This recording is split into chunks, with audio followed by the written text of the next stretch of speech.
fear of saying the wrong thing, the fear of speaking foolishly.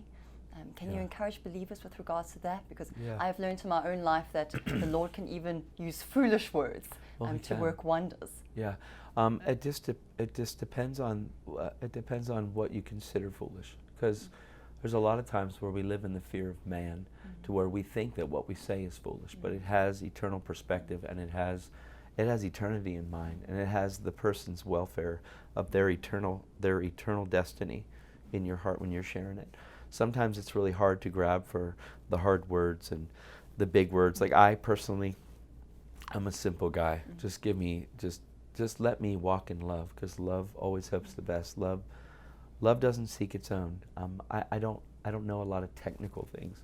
I just know that God cares for them. It could be as simple as, you know, that Jesus really, really loves you so much that he died for you, and you're amazing and have value before the Father. What it'll do is spark into something, and that's really what people are afraid of.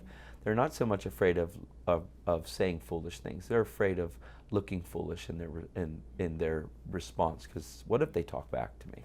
Like if I say to them, God loves you. Oh, really? Then we're like, oh. And then the embarrassment of how people look at you and how you feel because the weight of eyes upon you. But if we would see the reality of heaven's gaze upon us at that moment, we wouldn't think it'd be foolishness anymore, and we wouldn't be afraid of speaking out. There are people that were burned at the stake because of what they believed. There are people that had their heads cut off. Sawn into Hebrews just talks about so many, but we know there's just so many people. You know, when I was over in Rome the last time, we went to the place where you go underground, and it's all these different graves and tombs of Christians that were martyred for their faith. And I was so overwhelmed. I was like, I've never seen anything like that. I was just on my face. It was a crazy experience, because I know that I'm standing in the midst of thousands and thousands and thousands of graves of these Christians that wouldn't say no for their faith. They spoke outwardly. I believe were Nero and all these different, they were slaughtered, mauled by lions. And we as Christians are afraid that we might offend somebody by telling them that Jesus is real. First of all, we have the truth. It's not a truth, it is the truth.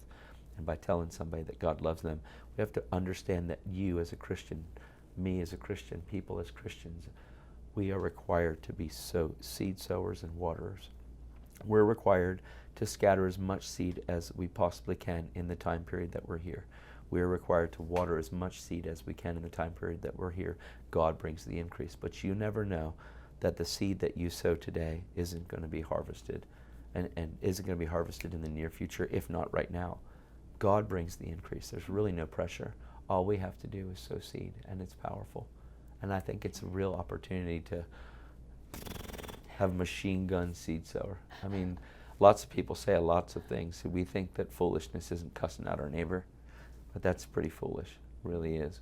And if we would see the reality of eternity and what heaven paid for us, we wouldn't be so shy anymore, because boldness comes from understanding that you've been made right with God. I'm unashamed of the gospel, for it's the power of God unto salvation for them that believe. It says first for the Jew and then for the Greek, for in it the righteousness of God is revealed from faith to faith, for it's written the just shall live by faith. And when we see we're right with God, the unashamed part, that's just like how we live. We live unashamed of this thing.